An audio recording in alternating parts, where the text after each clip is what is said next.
more, dropping bombs on your nibble. Mic drop, then alarms, now they press snooze. Mainstream spinning, but I won't play that game. A nuclear flow, burning at you for motivational flame. Megan Fox crushing all the talking heads as they spoon feed their paid piggies. Gotta keep them misled with blazing Lego vision. I see all the signs exposed in the agenda. Miss these epic rhymes. Intellectual assault on the mainstream, not in the current of the mainstream. Medium smart will never be silenced. They won't extend fighting appliance. It's intellectual assault on the mainstream, never ride in the current of the mainstream. Bro, I can burn water, but I'm spitting facts. Top shelf, sorting mass facts, reporting news, and not like you make it. I'm award-winning, and I don't have to fake it.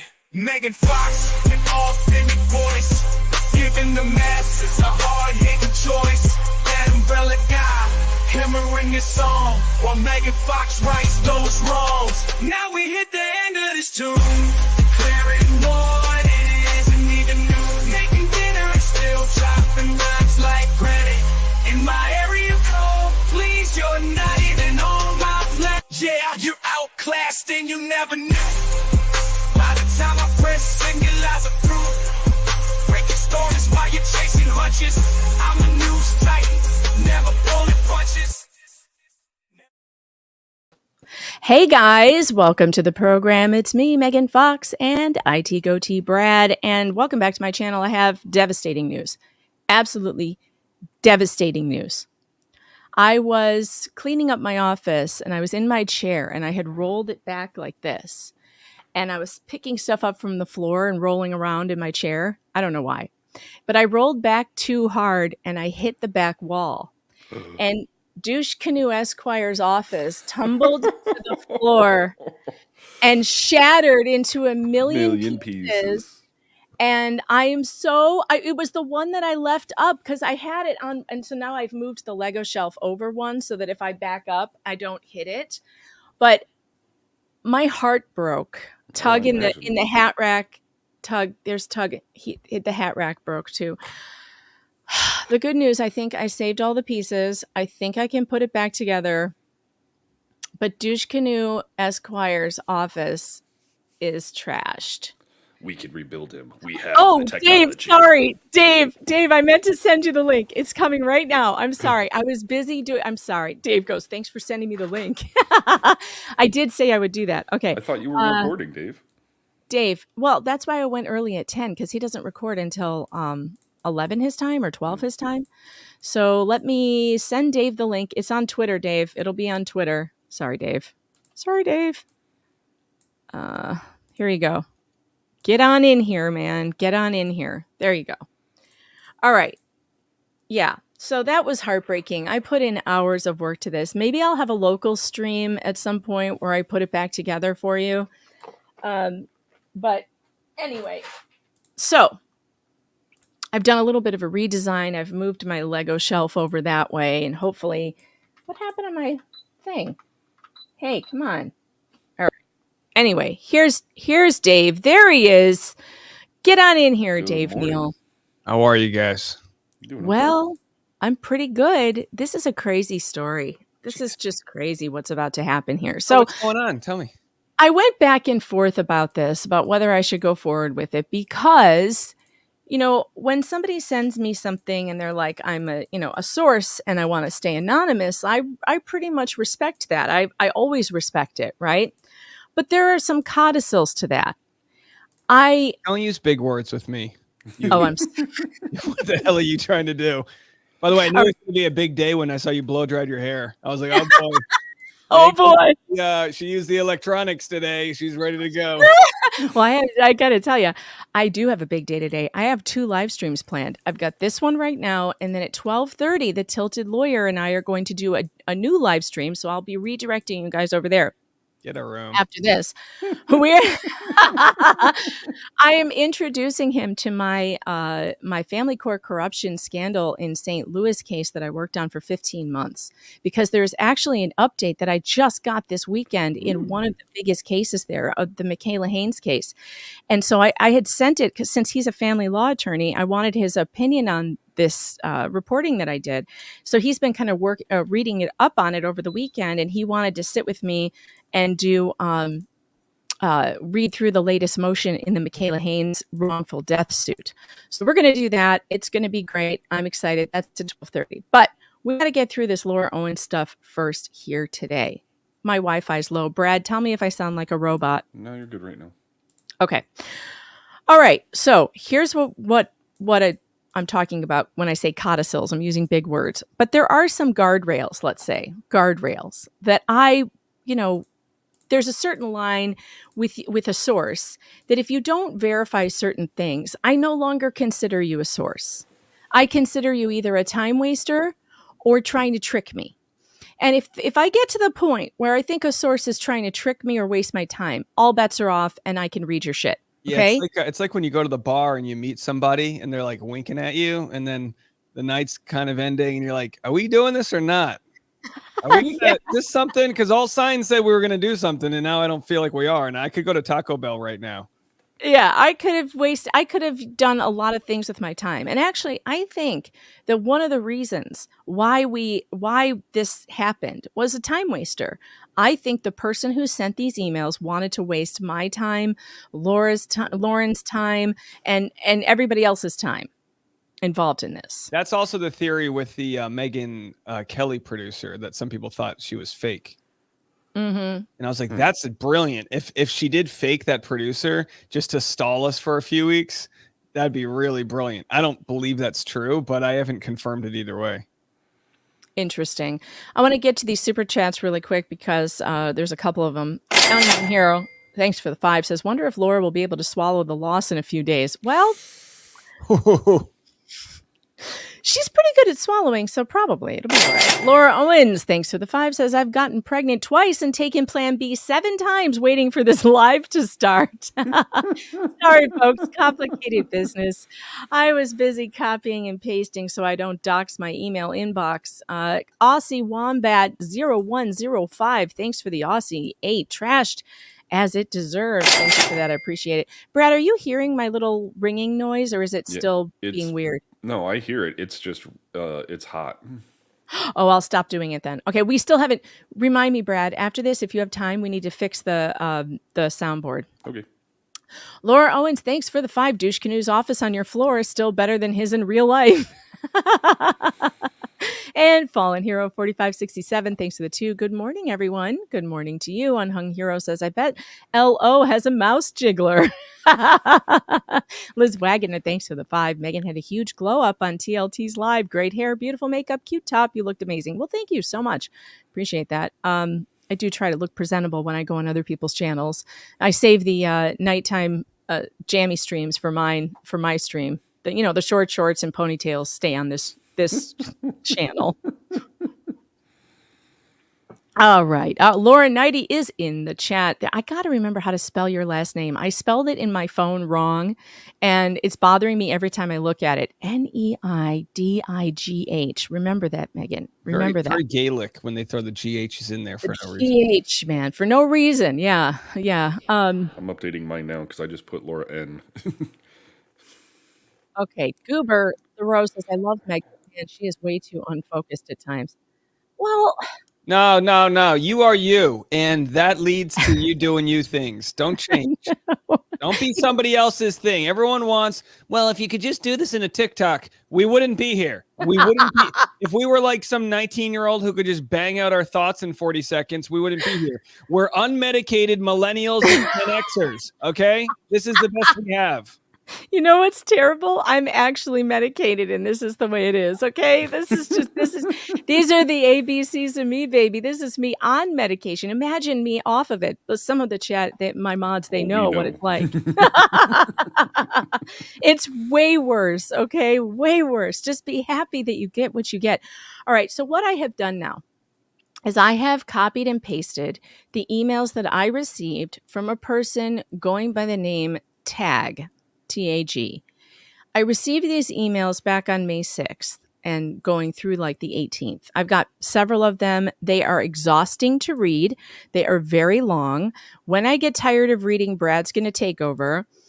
But this person used an email address from a place called riseup.net. Now, I looked into Rise Up. Brad, did you look into Rise Up? Can you explain what it is real quick? So it's some kind of anti-capitalist group. No, seriously, it's I know. I'm sorry. That just made me laugh. But they're Because every anti-capitalist in America has an iPhone, by the way. FYI. And the idea is that they're saying that they're providing these services, email, VPN, and whatnot, but to promote communication for liberation, social change bullshit. So it's supposed to be, what I understood from it is that it's supposed to be some kind of like very secure email thing. I'm sorry. I forgot to make the announcement at the beginning of the program to silence your devices. Yeah, you can hear that? Sorry. It's like being at the movie theater. Could you just put it on vibrate? I mean, you can look at it and everything, but sorry, Dave. I used to have people calling me. I don't have many friends. Anyway, the biggest thing about Rise Up is that you have to have an invite from someone who's already a member in order to join it, which makes it really difficult to be able to kind of understand things about it. Because having seen the emails that we're discussing, they come from email addresses, at least from both that I've seen, that reference space talk, which is really interesting for me because I love space things. But you do. It's true. Don't get him started. He loves space things. But it was just super weird that the two different email addresses that I've seen all reference something that has to do with space. That is interesting. Okay, so I got a series of these emails, but a couple days ago, Lauren contacts me to say, hey, I got this weird email and I just wanted to know what you thought about it. And I'm like, she showed it to me and I was like, oh my God, I got the same kind of email. I got this, but she got hers from a different address. She got hers from a different riseup.net address or whatever it is. But using the same name, Tag. Okay. So I want to go to Lauren's page actually, and I want to play for you. Where is it? Here it is. I want to play for you a little bit of her video. Let's play a little bit so you understand like kind of how this happened. And then I decided it's time to go public with this because, it's going to more people now. And yeah. So this is what Lauren put out the other day. Messaging me as someone else to try to convince me that she was going to commit suicide to make me feel bad doesn't scream manipulation. I don't know what does. If you've been following the Clayton Echard Laura Owens paternity scandal case, you've probably seen Dave Neal's latest videos showing that Laura Owens was posing as a Howard University journalism student named Chase J. Jones to try to cancel Clayton Echard. Now, the method used to link Laura Owens to Chase J. Jones was the two-factor authentication information that was linked to the YouTube account for Chase J. Jones. So that got me thinking. I've gotten a couple of weird emails that are random or anonymous people trying to give me information about Laura Owens. Each time, the person that was emailing me was using a secure email service. The email services they used provided end-to-end and zero-access encryption, meaning I can't really trace where it came from. So if it was coming from inside the casita, how could I know? This time, the person contacting me made a mistake because they... All right, everybody says the audio is way too quiet. I'm going to boost it up to 400% and it's going to blow out my ears, but here you go. First contacted me through an account on YouTube. I'm going to talk about the context. It didn't change it. Wait a minute. Talk a little bit. MG says he can't hear at all? You can't hear this at all? We can hear it. It's just low, and when you boosted it, it didn't help at all. Okay, hold on, Brad. I'll have you do it. Okay, so something's going on with my. I'm buying you a Roadcaster. The hell is a Roadcaster? I don't even know what it is. A Roadcaster is It's like a podcasting machine mixer in one. It allows you to change levels for multiple different things. Ooh, I need that. Yeah, let's get you one. Yeah, let's do that. I love that. Thank you, Dave. Done. All right, because these add-on volume boosters don't seem to work very much. They don't seem to work very well. All right, Brad, when you're ready, you can pull it up. Hopefully it works better on Brad's. Usually things work better for Brad because he's the IT goatee. How many seconds were we in? 106. Yeah, more buttons for me to screw up though. That could be problematic. All right, you got it up. Yeah. A little bit about what it said, but I'm not going to show the whole thing tonight. I'm not going to be sharing this person's information. In fact, I don't think I'm even going to put it on the screen redacted right now. And that's because I am not the only person who heard from this individual, and I'm currently talking to the other person involved. Just getting that last little bit of peace of mind that I would really want to have before putting a whole email out there. That's also because I'm going to be a little bit vague right now, and I'm not going to give super detailed information because I don't support anyone looking for or harassing this person. Not even person, because I believe I know who the person is, but this account. I don't want anyone going looking for this account and contacting the person at this account. I will be hiding this person's comments or anything else from my channel because I do not want people to go looking for them, and I do not support anyone contacting this person at all, especially not on my behalf. I will have already recorded the evidence, and that's something that I will show when I'm ready to show the emails. I was able to use Dave's method of finding out who Chase J. Jones was linked to find out who this person was linked to. If you don't know what the Chase J. Jones method was, I'm going to link to Dave's video down in the description, and you should go watch that. The main difference between Dave's situation and then the situation I have here is that the Chase J. Jones persona and YouTube channel were already out there. Chase J. Jones had written a Medium article. Chase J. Jones was a name that everybody already knew if you've been following this case closely. Dave, showing his process with Chase J. Jones, was not really opening up that person or that account to any new contact with the public. All right, stop. We already All right, now skip ahead to 8:15, and if you guys want to go and watch this, I'm going to put the link to this video in the chat so you can absolutely go give her the clicks on it. I'm not going to play the whole thing, but let's skip over to 8:15 and play from there. like really believing that she would kill herself if we didn't do things a certain way or didn't stop talking about it. It was just it really hit me hard. But then the next day or so, after I got over the feeling that I had somehow done something wrong, I started to really put together kind of the suspicious pieces of this. So I reached out to someone that he mentioned being in contact with before and compared notes. And while we were both emailed by the same fake persona, this person took a wildly different approach with both of us. I'm sure I'll explain more of that later on when I'm ready to put everything out there. But it was abundantly clear that they were saying what they thought each of us wanted to hear in order to twist things to get us to do what they wanted. And when I saw Dave's video exposing the Chase J. Jones identity, I went ahead and I used that same method myself. And that person who emailed me is linked to Laura Owens' phone number. Based on the evidence I got from that method, I believe Laura Owens emailed me pretending to be her ex-boyfriend to try to get me to stop explaining to people why she should face the consequences of her actions. Stop. If messaging me as someone else to... Okay. All right. So one thing we have to explain and kind of put out there is, yes, the two-factor authentication worked on Laura's number with the name tag.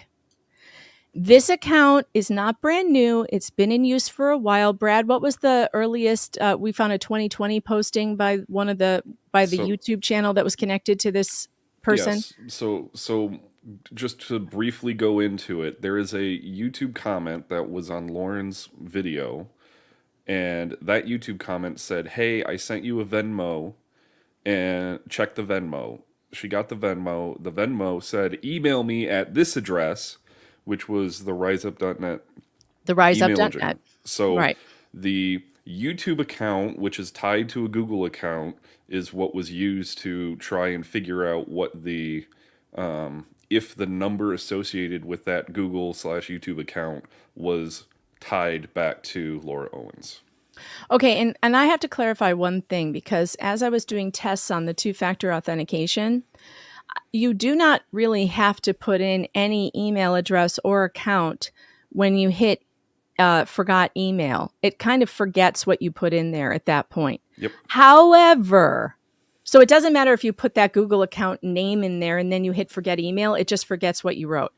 However, you do have to have the exact right name attached to the phone number for it to actually send a code.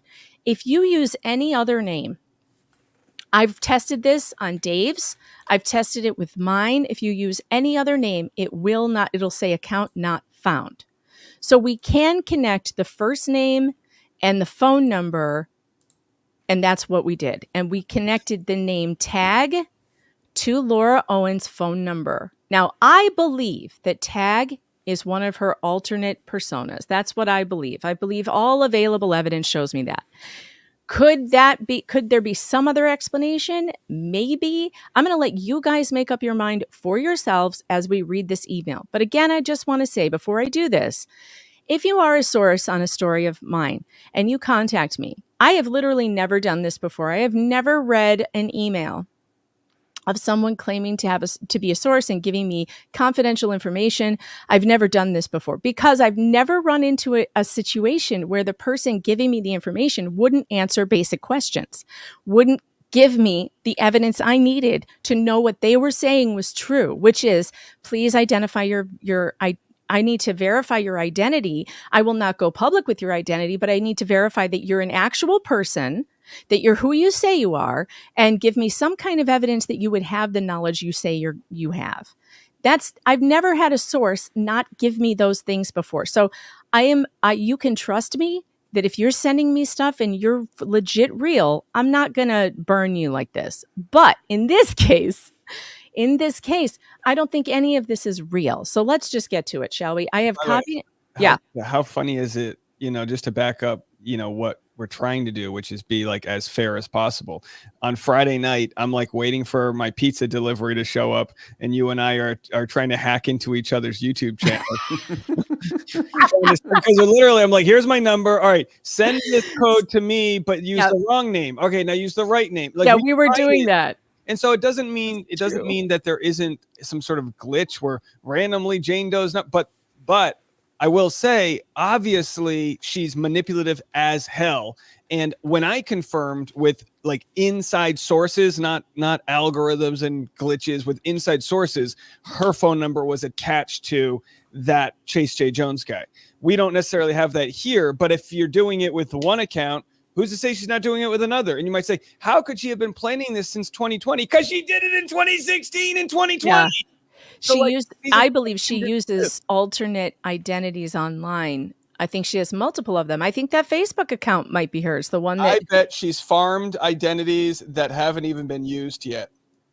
And we'll know. You can sniff out what's real and not. Oh yeah. No digital footprint. Look, puppets are a known thing. People who use puppets on certain social media to manipulate things or catfish or whatever. People do it all the time. This is not unusual in any way. And this is what I hate so much. I hate astroturfing. I hate the idea that you're magnifying a voice that's not actually there. Chase J. Jones was astroturf. It was somebody trying to cancel Clayton that didn't exist. So it was somebody that had a beef with Clayton, Jane Doe, trying to exaggerate that beef. And that's not fair. Have your beef, own it, but don't try to create this army that doesn't exist. I absolutely. I mean, and some of you might remember when Rush Limbaugh was targeted by an advertiser boycott, it almost destroyed his show. And the advertisers were getting hundreds of thousands of emails, and they believed that it was hundreds of thousands of people, actual people. It turned out, after they did investigation into this, it was like 10 guys in a basement using bot farms to fabricate this giant uprising of angry people, and that saved his show. It saved the advertisers were able to see hard evidence that it was literally 10 people in a basement doing this from Media Matters. And so it was like a political hit job. It wasn't real. And no matter what you think of Rush or any people that this is done to, it shouldn't be. If people are really angry, then let the people do that. But don't create bot farms to make false campaigns to cancel someone. That's gross. It's bad, and we shouldn't be doing it. All right, so here we go. I'm going to show you now the emails. Now, I've literally copied and pasted them into a Google Doc so I don't dox my inbox. That's why it looks like this. On May 6th, I was contacted by someone going by the name of Tag, and this is what Tag said. Megan, my friends call me Tag, and over the past few months, I've been following the situation regarding Laura Owens, a woman I dated and was involved with intimately from mid-late 2015 to 2016. And by the way, as we keep reading this, keep in mind the style of the reading and why it's kind of obvious what's going on here. And by the way, don't forget to hit like and subscribe, you guys. I need to get up to 50,000. I'm almost there. I'm like at 40, almost at 45 now.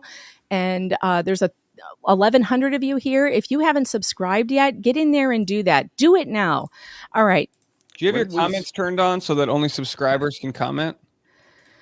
I forgot to do that today. I probably should. Don't be an asshole. Comment on her. When did she find Mike? When did she start dating Mike? Yeah. Well, this person claims that he ran right up into Mike's relationship, and that at one point she actually called him Mike because they knew each other at the same time, is what they say. Yeah. I believe March 2016. Yeah. Okay. All right. Subscriber mode activated. Make sure you subscribe. Okay. Here we go.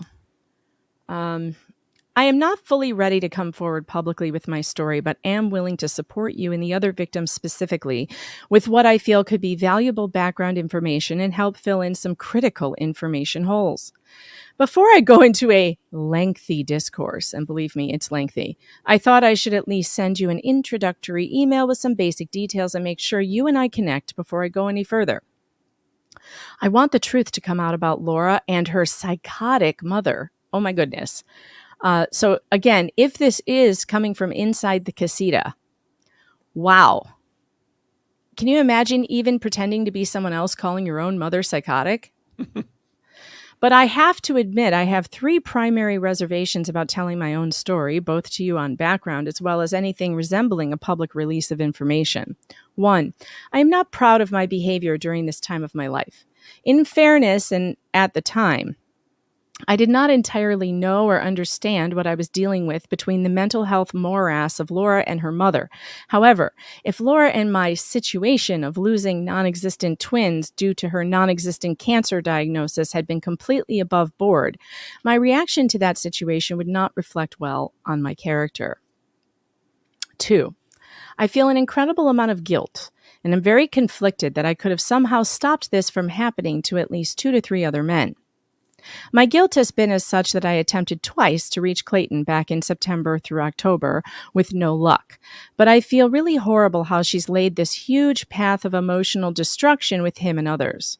If I had to identify a primary motivation in contacting you, I admit it would be in the hopes of apologizing to those 3 guys, including Mike, with whom I believe we passed each other in the night, sometimes by days.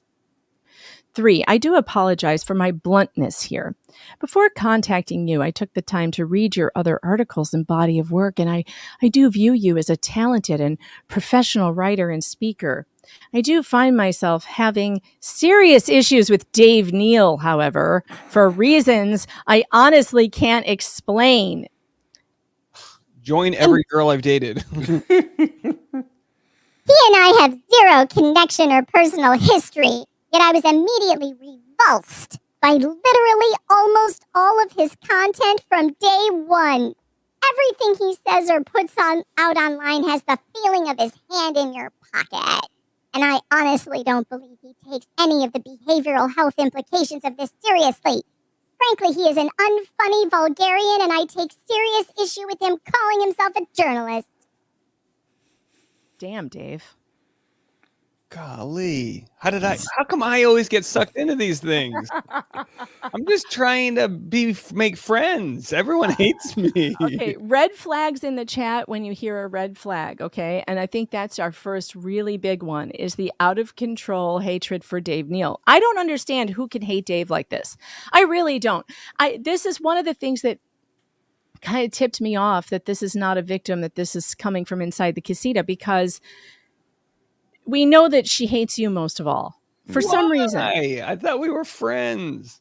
I don't know, but like I feel like there's an unhinged kind of vitriol towards Dave here. Dave's such a lovable fuzzball of, hilarity. I don't understand how anyone could hate Dave, and it makes me feel very protective. I want to go punch somebody when I hear this stuff. I'm like, what? No, I really don't care, but it is kind of perplexing to be a part of the story. It's like, what? I like this. Boots on the Ground says Dave's hand in your pocket should be a privilege. Only on Patreon, folks. And by the way, speaking of hands in pockets, don't forget to send that breadstick money to the Cockroach Crew Pond Scum Posse. We are here doing the daily dirty work that needs to be done, and we are not above asking for the crumbs that fall under the refrigerator as we scurry around trying to get to the truth. Send the breadstick money, folks, because, my hand is in your pocket and I'm proud of it. Let's go. Bring it in. All right. He and I have zero connection or personal history, yet I was immediately revulsed. Oh, I already did that. I can't square your association with him, and I feel it only serves to lower your own level of professionalism. Have they ever seen this show? Has this person been here? Professional? This is not CNN, sir. This is, I don't know what we're talking about here. The funny thing is it acts like this person doesn't know that it's all a show. CNN and all that is just acting and trying to use credentials as a means to justify them being on TV. Yeah, I mean, it's just funny. Like, my own level of professionalism. I hope to God this show is not professional. It's the one thing I don't want it to be. Please, God, no. Like, this strategy is like a cop trying to bust the mafia up. Like, she's trying to pick people off one at a time. You're better than the rest of them. And what is Tag gonna do here? Just create this crazy riff? Well, and then also in Lauren's email, this Tag goes after me and says bad things about me and says all these nice things about Lauren. So it's like, okay, all right. Let's see. I forgot to put the banner up. I'm putting up the banner so it makes breadstick money sending easier. There you go. We got Cash App. We got Venmo. We got PayPal if you don't want to give Google your money, which I totally understand because YouTube is asshole. So if you want to go Cash App or Venmo, I totally endorse that. All right. And don't make fun of my PayPal address. Okay. I opened it up 20 years ago. I love that they call us combined palatable. Oh yeah, when you get the forces of Meg and Dave, you'll have palatable content. You may not hurl and discuss because the vulgar person is okay. Yet I am able to separate you both mentally, and you make the content you produce together actually palatable. Hence, I would only tell my story to you, which is weird because then this person wrote to Lauren to say, I'll tell my story to you. So here's the thing.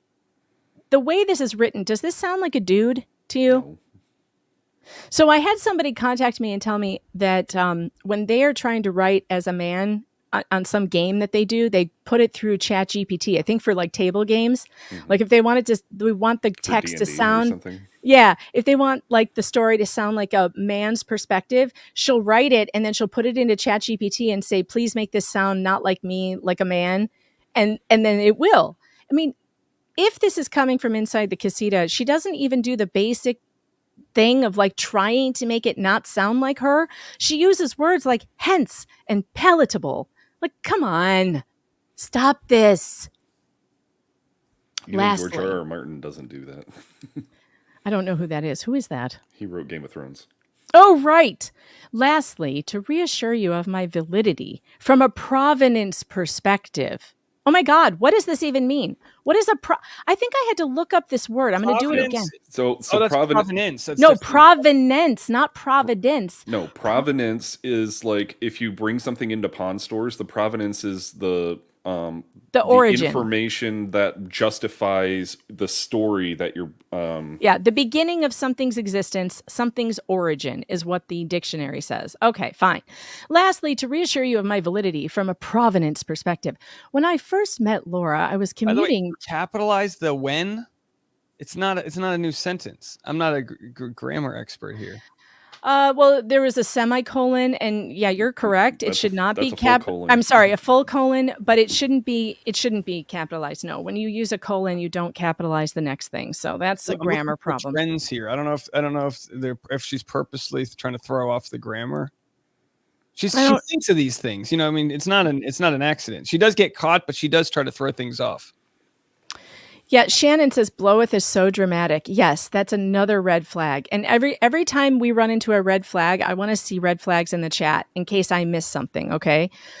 All right.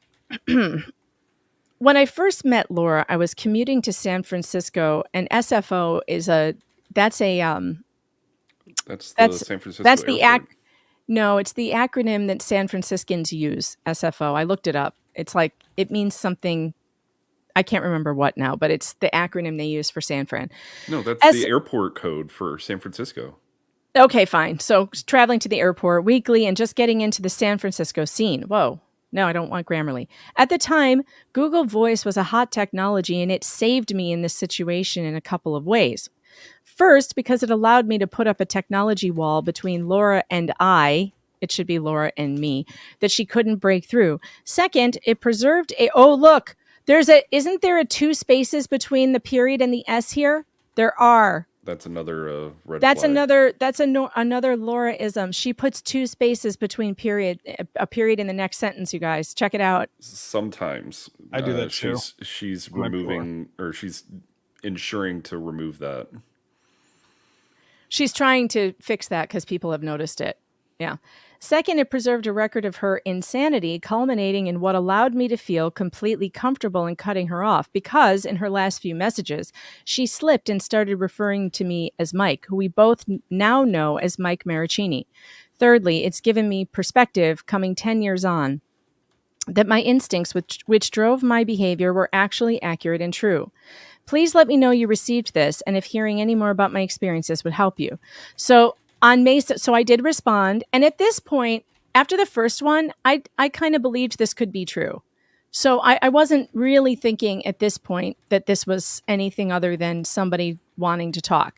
So my response to him was basically like, yes, I want to hear from you. And, it was boring, though. It wasn't very long. It was like 3 sentences. I got this reply on the same day. Megan, I've been using an AI tool to read through transcripts on some of Neil's content since he has been posting more information than almost anyone. Regarding Chase J. Jones, I'm attaching for review 2 pictures of some logos my friend did for Laura, funded by Bunny Boiler Mom, when she was contemplating developing a line of clothing for women in various equestrian sports. The original brand name was supposed to be Chase and Jones. However, in thinking through how to webify the name, an ampersand cannot be used in a URL. Laura then played with both A and E for a middle initial, but became horribly frustrated by the names Chase A. Jones or Chase E. Jones. Ultimately, looking at various fonts, she found an ampersand reasonably shaped like a J, and the attached branding for Chase J. Jones was born. There were mock-up websites my friend did for her in 2015 under the chasejjones.com and cjj.com URLs that she was never paid for, ultimately losing $4,500 in unpaid work. They are long gone, but my sister mentioned they might be out on the Internet Web Archive where you'll find other photos of her styling her horse clothes. Brad and I looked extensively. There is nothing there it shows that those 2 websites existed, but the screen captures of them it's nothing. Nothing. And it's so oddly specific that if this is Jane Doe, it's almost like she's telling on herself. I don't know. If it's so bizarre. This is so bizarre. Okay, but here's something very interesting that I did find. That led me, at this point, I was thinking this might be, this might be something, because I started to look up Chase and Jones Equestrian, and I found Chess Jones Equestrian, CHESS, Chess Jones. Now, this is a high-end UK company that does equestrian riding clothes. Very expensive, very shishi, and it's called Chess Jones Equestrian. So I started to think, boy, this makes sense. Because if she were trying to capture an American market and have that same kind of branding, Chase J. Jones might actually confuse some people, right? And have them go to her website instead. So at this point in the conversation, I was like, wow, this actually might be something amazing. So I emailed Tag back. I reach out 3 more times trying to set up a call. Nothing happens. Now, I actually also said to this person, hey, is this related to Chess Jones Equestrian? And on May 6th, Tag reaches back out and says, hello, thanks for getting back to me. I'm relieved but nervous, admittedly. I also picked a bad time, but I found the courage to write you on a long flight.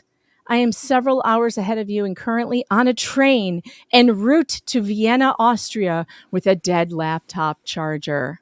I think my cheap adapter blew up my charger. Today and tomorrow are really bad, but give me a couple hours to see what I can clear off my schedule from what I can do from an iPad mini and a phone. What date Oh was my gosh. this sent? May 6th. May 6th. I can almost see her new TEDx talk. The courage to be a fake source. I know, isn't this crazy? This is so dramatic too, and like a 1940s film on a train to Vienna. So romantic. So needs smoke. Needs smoke in the screen. She talks about courage a lot. Everything she writes is very, the sort of hero's journey. Everything's the hero's journey. Me versus the world. David Goliath. It's like very almost biblical the way she. Okay. The chat is calling red flag. The chat is throwing flags left and right. Well, they're just jealous because they don't get to go to Vienna, Austria. Right. Deb says this doesn't sound like a guy. Let me get to some of the super chats so I don't miss the context in some of these. Unhung Hero, thanks for the 2. Vibrate is Elo's default phone setting. Oh boy.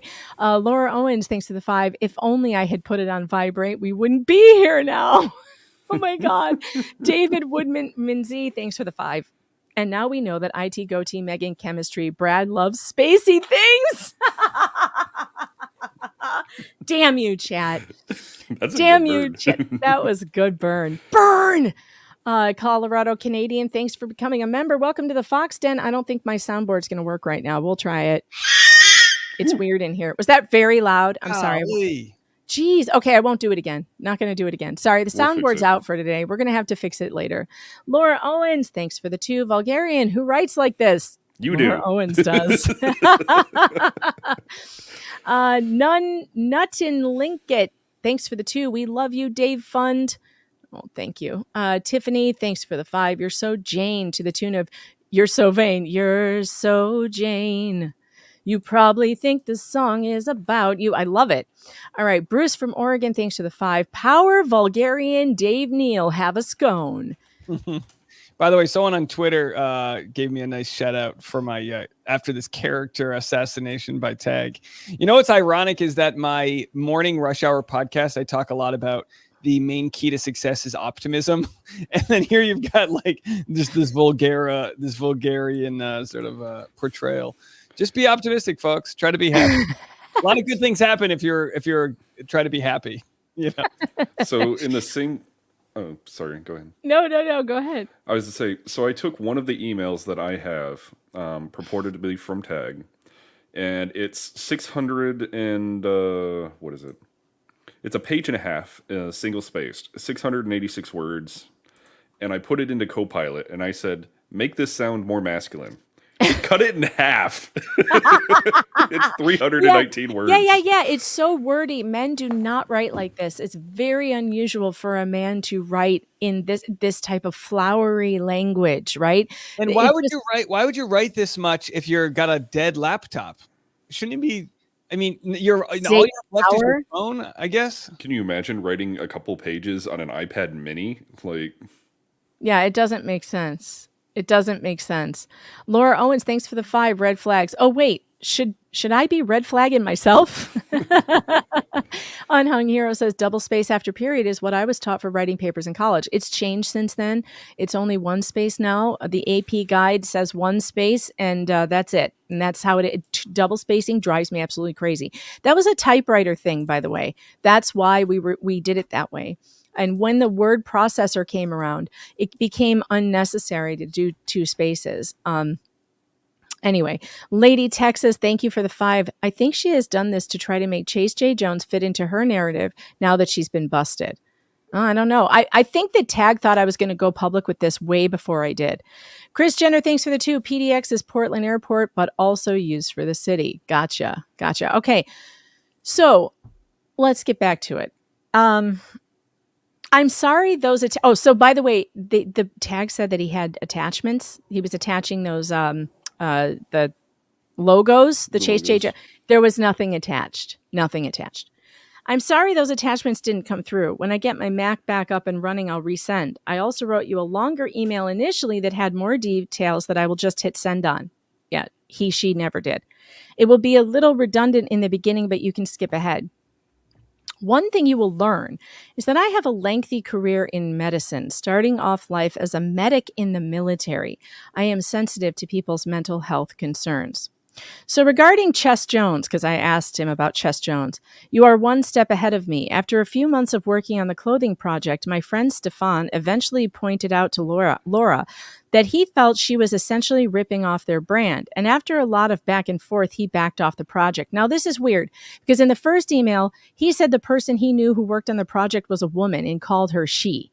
Now, all of a sudden, it's some guy named Stefan, which I didn't catch until just now, actually. Okay. That incident was probably the second time I watched her absolutely melt down into the depth of a mental health crisis, the likes I had never seen, and caused me to switch into a care provider role and getting her some immediate medical attention, much to the consternation of her family. Consternation. There we go again. Another one of those SAT words. She just couldn't understand why she couldn't either have or be Chess Jones, as weird as that is to type and probably read. It was like she became a small child who would swipe a toy and cry relentlessly when she failed. Swipe a toy? I don't even understand this sentence. Swipe a toy? You take someone else's toy and the teacher comes in, takes it back and says, no, you're not supposed to do that, and then cry. Okay. As far as contacting Stefan, she never paid him the $5,600, and that effectively ended our friendship. He was one of my first friends in San Francisco. And not to stereotype, and here we go with Jane's, her penchant for upsetting the racial minorities and also other minorities. Here we go. Hold on for it. Buckle your belts. Where's your buckle, Dave? Are you ready to get buckled up? Hold on. You need to get buckled in for this one. Fasten your seatbelts, everybody, because this is about to get upsetting. Not to stereotype, but being a black gay man, so it's also black, a black gay man who also had a thing for horses and equestrian fashion, he also got very dramatic over the whole affair. Stefan is and was a talented graphic and web designer who also knew fashion design. He was very active in both race and gay issues in the Bay Area. It's been almost 10 years, hence the ultimately just to settle the whole thing and not to pollute this new circle of friends I had made, I wrote him 3 separate checks to try and pay him the whole amount myself almost right away. Within the same month, she wouldn't. But he wouldn't accept it from me, and I eventually was pushed out and lost the group of friends that I had made. Now, you guys, when I read this about Stefan and this description of him, I'll tell you what I thought of. Let me pull up a clip here. And while you're pulling that up, if one of your friends said, hey, this other friend of yours slighted you, I'm going to give you $5,600 because they wouldn't, why would you get ostracized? Like, that doesn't make any sense. I don't know, especially if you offered to pay it. You know, okay, this is exactly what I thought of when I read this. This is what I thought of. Oh, jeez. Well, roll over Bill Shakespeare. That is the sweetest sentiment these ears have ever heard. No. I was rehearsing a play. I always find it best not to explain. It adds a certain mystique to one's reputation. It's like she's getting these stereotypes from the movies. God, I love Mannequin. Do you guys remember this movie? No. You never saw Mannequin? You're too young. Dave, I'm did too you young. ever Dave, did you ever see Mannequin? No. Oh my God. We just boomered Megan. Oh my God. This is the best movie. You guys have to watch this with Kim Cattrall as this is so great. She's That's gonna be a no for me. oh my God. It's hilarious. It is so funny. I can't believe you haven't seen this movie. But anyway, that Megan, I was reminded me born of 2 Hollywood. years after that movie came out. Oh my God. How what? Meg's movie review. Hollywood Montrose is the hit movie from 81. Oh my God. I am so old. It is just, how am I hanging out with these babies? How? God. All right. Anyway, getting back now that I'm depressed. Did they have color back then, or did they have to digitally? I'm going back to bed. Damn it. All right. Here we go. But he was totally like Hollywood. I'm telling you, this is what she's describing is Hollywood from Mannequin. All right, chat. You can stop making me feel old. Shannon says, OMG, it came out 8 years before I was born. What year was that? What year was it? Yeah, I'm gonna wait till they remake it with Zac Efron. That's 1987. God, that was a good year. I remember 87 very well. You people are missing out that you don't remember the 80s. It was a good time. Damn, it was fun. I remember the 80s. I just remember being in a ball pit at McDonald's. My 80s was different than your like cocaine and in movies 80s. No, I was Good like God. I was like 10. I was a kid, but I remember it. You know, I remember it very well. I remember being Yeah, you were the older kid that was trying to like, get my generation to, play with sparklers and fireworks and all. exactly. We were doing lawn darts Word burning back kids. then. I was out riding my bike at that point after dark. It was 11. Let's see, I was 11 years old in 1987. So, it's good times. Good times. All right. Anyway, it's also not lost on me that Chase J. Jones, who contacted all of you, might be styled around Stefan, whom Laura had really gravitated towards over that 6-month period and later admitted to a friend of a friend she had a crush on him. A crush on a gay man, ma'am, that's not going anywhere. No, this is a man pretending to be, or a woman pretending to be a man crushing on a gay man. I guess. I do need to ask you a bit of a rhetorical question.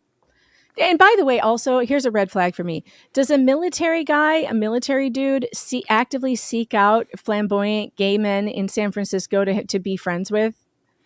Like, very strange. To me, it just doesn't. Brad, you're a military dude.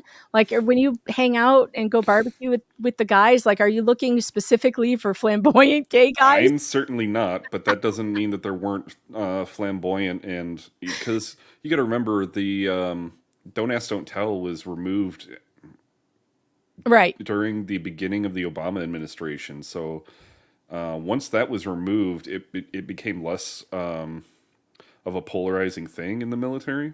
Mm-hmm. Because most of the time, which is good. Because even in basic, when Don't Ask, Don't Tell was still there, guys would be doing things like the circle check and all that. I don't know what that means, but it sounds terrible. So you hold the circle somewhere, and generally it's on the thigh or something, and getting guys to look at it.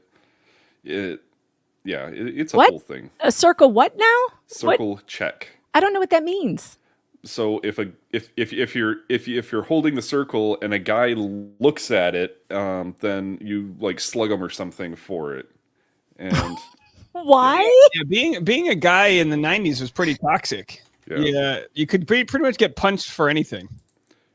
Then there's. I think we should bring that back though, because seriously, a lot of people need to get punched in the face. I think we have a lot of flinchers out there. People thought this was like a white nationalist thing. and maybe it became that, but this down below if it had to be below your waist. Yeah. If it was below, you'd be like, hey, do you see this thing on my knee? And then the guy would look down and see that, and you go, ha, gotcha. Yeah, that's Yeah. I think. And then Okay. like pantsing and all that other kind of stuff. Like, you know, and the weird I remember a comedian talking about pantsing, like, because if you got pantsed, you were thought of as being gay, but not the guy who pants the other guy. Like, it's so weird how some of Yeah, we these used things, to like hit each other in the balls, but only with the back of our hand. You know what I mean? yeah. And then we would call it taking a bow because you would hit your buddy and then he would fall. and I say like we used to do this, but I did it to one of my best friends at my wedding, and he hasn't talked to me since then. So I might have hit him too hard. Yeah, okay. All of this sounds extremely gay, by the way. Just want to let you That's know. the thing. Like, it's what could be considered traditional guy behavior has these like really weird gay overtones to it. Yeah, man things are funny. Okay, all right, let's continue. I do need to ask you a bit of a rhetorical question. Allow me to set the stage. I'm slightly older than Laura. Generationally and through my upbringing to my years serving in the military, I have a deep understanding and appreciation for accountability, capitalized, which is kind of strange. The collective you, Clayton, Dave, yourself, et al., have the hooks of accountability into Laura like no one ever has, ever. If her parents have not tried to buy you, Dave, and Clayton off yet, I'd be surprised and would also expect it. They tried with... What? Can't afford me. Yeah. They tried with me, and I had heard many years ago they tried to buy off Mike before all the legal drama happened. Laura is not a woman who has just talked a lot of talk about self-harm. I'm personally aware that she literally came close to dying twice, once during high school, cut wrists, and once in college, pills and alcohol. My rhetorical question is this: are you mentally and emotionally prepared if all of this pressure being placed on Laura brings her to a final act? Because those threats scared the hell out of me for years afterwards when she would text me out of the blue with a threat of harm and I wouldn't respond, something I'm deeply ashamed of. Red flags should be going like crazy right now. Where have we heard final act before? Oh yeah, it's in the letter she sent to cancel Clayton from the suicide hotline or the suicide prevention speech. Somebody pull that up. Brad, can you find that? I think I tweeted it out. Wait, where did I put that? Yeah, it'd be nice if all of these were in the same Word document so we could search them.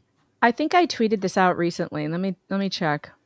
But this goes into this biblical movie she's writing, the final act, the courage to be the truthful, it's just golly. So, in David Gingras' latest blog post, and near the bottom, it says, "But I'm terrified that one day their words will be the final push that sends me over the edge." Yeah, there's one. And then there's also one where she says final act, which is in the email where she got Clayton canceled. And she literally uses the words final act. I'm trying to remember where I put it. It's also synonymous with every final choice she gave guys. Yeah. The final chance. It's Yeah. it's more or less the same. Going on a business sale. Yeah. And also it's a veiled threat. You see here, it's a threat. Are you mentally and emotionally prepared if all this pressure being placed on Laura, allegedly the pressure that we are doing, brings her to a final act? I mean, this is unbelievable. Megan, I do respect you and I don't want to come across as angry or confrontational. I also know humor draws an audience, but I'm telling you, there is no humor here. There is nothing funny about how mentally ill she is. As a medical professional, a man, and a human being who failed to do the right thing on so many levels 10 years ago, I am legitimately fearful all this YouTube nonsense will bring a horrible finality to this situation that I know no one wants. Can I answer his question? When he said, "Are you prepared for this?" What was the question that he said? Are you prepared? Are you mentally and emotionally prepared? So to answer that seriously, I have felt threatened by her since the first time I reported this.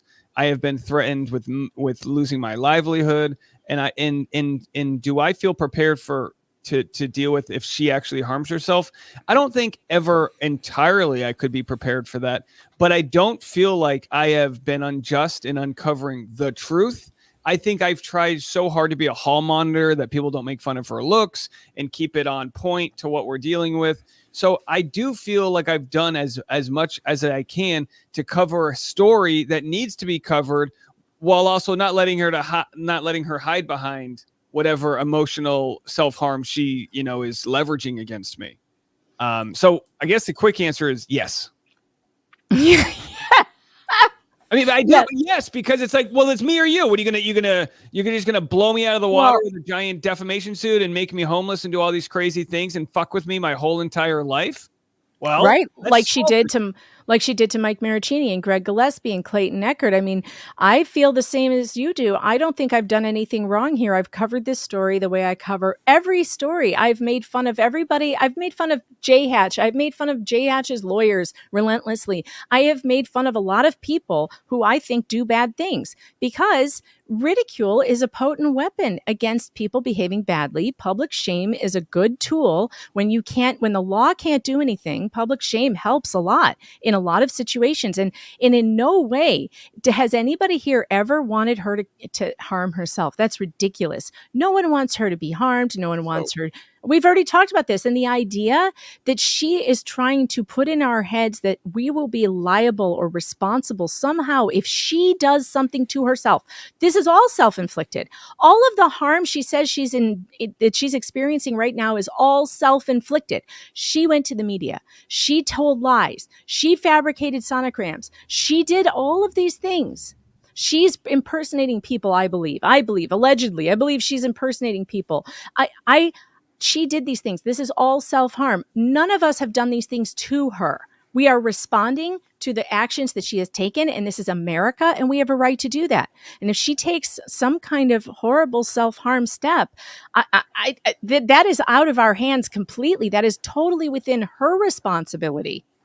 I want to find out in 10 years that she's just living a happy life in some commune where her job's to milk cows and she's having normal, whatever normal can mean. I mean, she can still run her own business, but just do everything ethically, be like super ethical and justice oriented. I have a 3-part plan real quick. This is what I'm going to be doing to answer his question. Like, do you feel prepared to do this? Here's what I'm prepared to do. I'm prepared to create a new podcast that solely tells this whole entire story when it's done. Whether that's 1 season, 2 season, 3 season. I'm going to do a 30-minute show, like a TED style talk in front of a live audience, telling my complete and entire story, so that when anyone hears from her about what actually went down, they can watch a 30-minute unedited show that has all of the graphics and things like that. And I also think that there's going to be a massive 3-part, at least 3-hour documentary, which is not something I'll be producing. So that'll be a different adjacent story to this. But I think all that is needed just to combat whatever random Medium article she's going to want to release, on some random untimely moment, because that will happen. That's going to happen unless you have all of this brick wall of evidence that stops it. Yeah. And ever since the blog post, we've been saying relentlessly, if you have a mental health concern, go seek help. And that includes people in the audience as well. If for whatever reason you're feeling blue, down, whatever it is, go seek help. Counseling, call someone.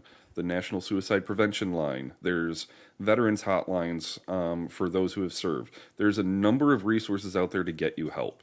And for someone to have claimed that they are in such desperate mental faculties that they think that they might be pushed over the edge to unaliving themselves, that a lawyer seeing that and be like, oh yeah, it's cool, post that. No, we really need to ensure that the people who are entrusting care of them is doing what needs to be done. And whether that's getting her checked in somewhere, even if it's just for an evaluation, just to make sure that she's not feeling to the point where she will actually do that. Well, and I think all of this, I believe it's manipulation. I don't believe she's actually, I think time has proven after all of her threatening to do this, that she is not going to do it, and she hasn't done it. And perhaps I just don't, it doesn't feel sincere to me. However, it really also, to put all this focus on her mental well-being, also is a very big disservice to her victims and the men who she has emotionally traumatized over many years. And she wants to keep turning the attention to her and how hurt she is and how wounded she is. And her victims have been suffering in silence for a decade. I mean, I spoke to Mike Maricini a couple days ago, and he's had to go back and reread all the texts getting ready for trial. And he told me that he's blocked out so much of it. And the reason why he's blocked out so much of it and doesn't remember it until he goes back and reads it is because it was fully traumatizing for him. Traumatizing. How come? Why are we always focused on her and what is going on with her and not what's going on with her victims? She could have been, responsible for one of them doing something harmful to themselves. And this idea that anyway, just let's move on. I've got a tight schedule today. I got to keep going. All right. With that potential final act will bring legal accountability, more threats, if you follow my meaning. Will bring legal accountability? Whoa. What does that mean? Look at this, Dave. With that potential final act will bring legal accountability, if you follow my meaning. I like to say, elaborate. I like to play dumb here. Please explain. If she does something final, it's okay. You can say suicide today. We've demonetized this stream a long time ago. It's all right. Super chat. The breadstick money will keep us afloat. Yeah, boy, this would have got me 4 months ago. 7 months ago, you would have got me on this one. Let me tell you, she's just too late to the party. Yeah, it's a threat. This was one of the biggest red flags to me. When I read this, I started thinking, oh, this is a trap. But isn't that good? I mean, not to say she wasn't great at this, but she did a pretty good job of throwing herself under the bus. This is this is like a email version of Jussie Smollett. Seriously though, when you think about it, she inflicted so much harm on herself, literally, here in the email, and then she gives her demand, which is don't do this. Very interesting. Right. Again, my question is rhetorical, but it is something I hope you have fully thought through, and why I will very likely not come fully forward publicly. As in, you are causing the problem. You are doing something I would not do because you will be held liable if she does anything to herself, which is absurd. It's absurd. The only people who have been able to be held liable for another person's suicide have been J. Hatch. That Johns Hopkins All Children's Hospital was held liable for Beata Kowalski's suicide because there was plenty of evidence that they knew she was feeling those thoughts. No one got her any help, and they continued to do the things that they knew were driving her mad, and they were doing it to an innocent woman. That they got held liable. That one woman got held liable, the one in the documentary, because she was texting her boyfriend, Shell Carter. Yeah, to go ahead and do it, encouraging him to do it and telling him that this was the answer. Which, by the way, that happened in Massachusetts, and that's just the way women in Massachusetts talk. Being from New England, let me tell you something. Massachusetts ladies they'll tell you to go kill yourself, but it's kind of just like flirting. Hey, go kill yourself, but yeah. Like a brazen exact versus, my audience, obviously we share a great audience. They've compiled like 90 different times where I told people not to bother her, like the amount of times I've had to put people's kids' gloves on and say, don't even message her, everybody, which I don't have to do. Yeah. But this is exactly why I didn't say her name in the first place. It wasn't necessarily a defamation thing. It was like, I don't want to be held, because this has happened in the past where like I'll roast a commenter and then they go, you've subjected me to your mean audience, blah, blah, blah. So it's like, I don't want to be held liable, even in the public eye, for people that want to go find her. That's on them to do. Right. I'm not going to make it easy for you. You can Google and do whatever you want, but I'm not through my channel. You need to approach this with the understanding that my guilt over this entire situation is profound. It's even a topic I've recently sought professional support over and was, through my therapist, ultimately encouraged to contact you. I have thought this through, and it's why I contacted you. I do want to help. I am not writing just to zing you in an email. For months, I couldn't help but think I could have prevented so much of what you have all covered. It's impacted me in so many aspects of my life recently, and probably why I'm so turned off by Dave Neal. I just got my mental health back. He is truly clueless in what he's doing and the damage he's potentially causing. You know what? Tell that to the parents of the victims that have found me and hugged me in person. Yeah. Tell that to them. The grown men, the fathers of these grown men who have come up to me in person, nearly a tear, to bear hug me and tell me what we have all done has really, really helped them out. Right. Yeah. I mean, it's forgetting the victims in this. Hey, Brad, welcome back. What is the best way to reach you? My number is redacted. And now I did call that number. It wasn't, I looked it up. It was a known spam number, like a bot number. It didn't go through anywhere. There was no phone. It wasn't a real number. For whatever reason, inbound calls have not been working very well. And right now I'm on Wi-Fi only, but I can text and call you. I didn't get any text. I didn't get any calls. I gave this person my Google Voice number. And here's what I said. This is from me.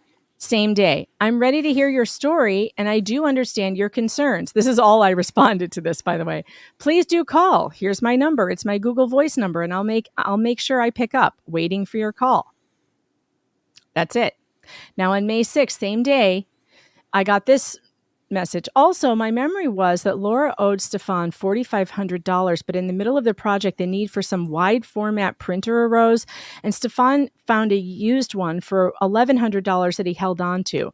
Apologies for the discrepancy in the amounts. Tag. Okay. More random information that means nothing. That means nothing. And then I said this on the same day.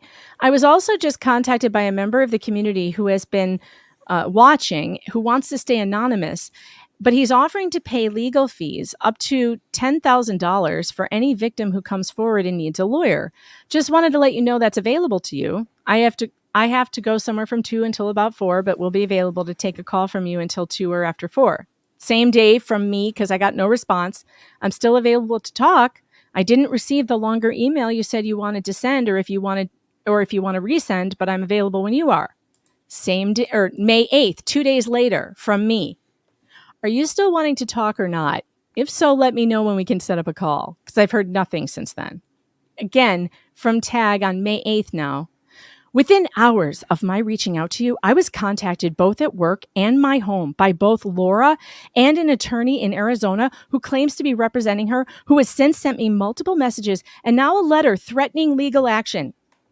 Additionally, Stefan's partner then contacted me, having received the same communications, and they too were very distraught, not having heard of any of her recent behavior or the litigation involving Clayton. Respectfully, bad operational security on your part? Coincidence? By the way, folks, I didn't... Dave, did I tell you about this back then? Nope.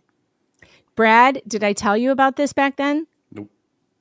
I told and no one. Because you were like, you even contacted me. You go, did I float this one by you? Because, I've got some loose lips. And I was like, nope, didn't get that one. Thought I'd remember. I don't forget when people find me vulgarious or whatever. I told no one of this. I forwarded it nowhere until I began to suspect that it was a problem. And so a couple days after this, I did send it to Brad to check the headers and stuff and see what he could find out for me about the email and some stuff. But Brad is also a very tight ship. There is no getting anything out of Brad either. But I have no bad security. So I knew this was a big time red flag to me, because I knew for a fact I had not even mentioned this to anyone. It was just me. So yeah, no way. Laura's parents pulling up the drawbridge like so many past examples? I have no idea. But between traveling internationally for work and all of this occurring at once, until today I had maybe 3 hours of sleep out of the 40. And this plus your YouTube post sent me sailing over the edge. Oh my God, this is almost like all the best. All the best, all the best, all the best, all the very best, all the best, all the best, all the best, all the very best, Megan Fox. Over the Edge. We may have a new hit song. Over Now, the Edge. Just kidding. The funny thing about this is this was posted when we were still talking about Mike Maricini's. We had already raised the money for Mike Maricini. However, Megan had posted a video, very short, like 5-6 minute video, asking for a person in the community who we believe will be at the court testifying to come forward with their story. Right. And we're thinking that they're referring to that video that wasn't even directed at them. Yeah, no, it was a video that was asking anybody who'd had any experience with her that was, a negative victim-y experience, including that guy. And I was really more focusing it toward him because I believe he's watching all of this and I think he should come forward.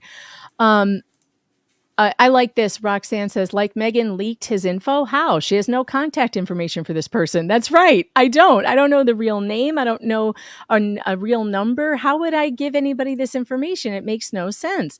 But yeah, so I did make a video shortly after getting the post on the email on May 6th because it jogged a memory. It jogged something in me going, I've never actually made a call out for any victims to come forward, and I should.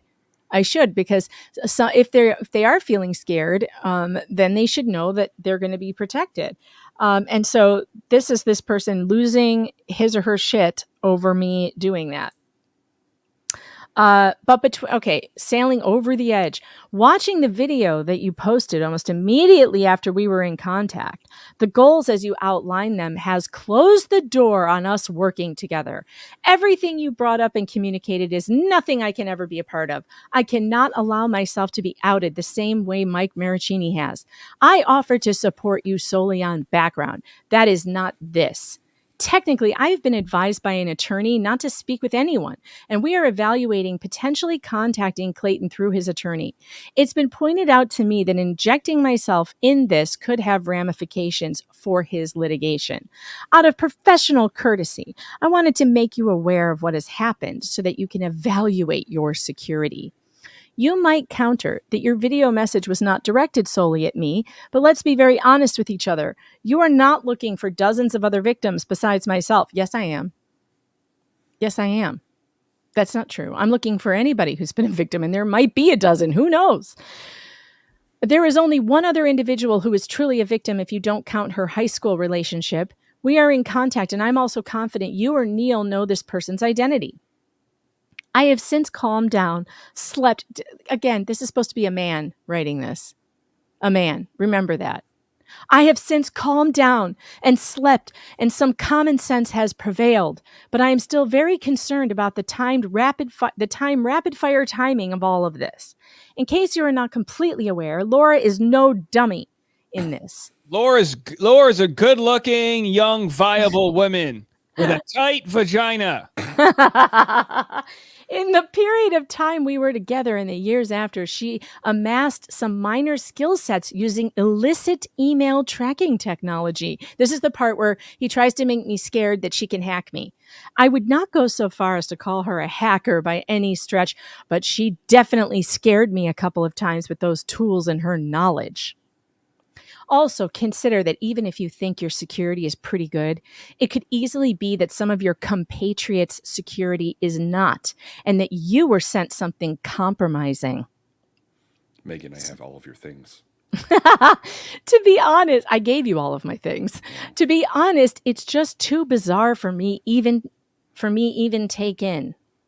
I do wish you the best. All the best. All the best. In support of holding Laura accountable. I am at peace that it's finally time for someone to do that regardless of the outcome. Also, the response back to her attorney was a somewhat unprofessional offer to suck a large bowl of dicks. Okay. That's the first manly thing that I've said the entire time.